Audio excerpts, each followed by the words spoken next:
Yo, what's good, everybody? It's your boy Steph from the Hot Moving Podcast, and today we're going to talk about Billy McFarland. Now, Billy McFarland was the masterful architect behind the 2017 music festival called FYRE, and it was promoted to be this luxurious concert-going experience to take place in the Bahamas with different levels of VIP access and different experiences that people paid thousands of dollars to go to, and it just wasn't panned out to be the type of experience that people were expecting. People were having issues getting their luggage, issues with their tents. Logistically, the concert was placed at a location that was not conducive. Many musicians backed out, and this documentary is on Hulu and Netflix about this. I highly recommend checking those out. But it was just an entire shit show, to say the least.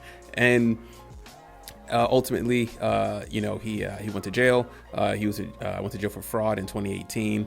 Spent about 4 years, and he's back. And now he is back promoting this. Check it out. Hey guys, it's Billy McFarland. As you might know, I effed around, and because of that, I definitely found out.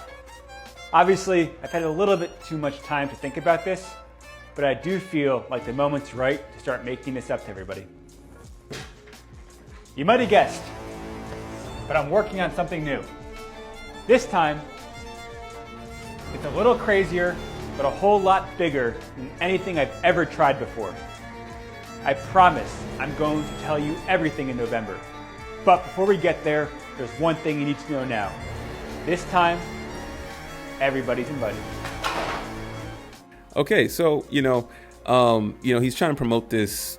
From what I read, this treasure hunt type of event, so to say, and he's come out and apologized about the whole Fyre Festival disaster and stuff like that. But I don't know, man. I feel like once a scammer, always a scammer, right? And I think he worked with Ja Rule to help promote Fyre Festival.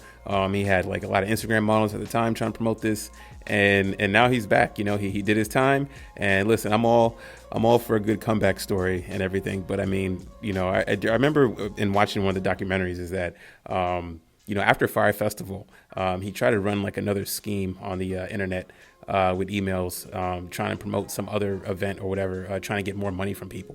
Has he learned his lesson? I don't know.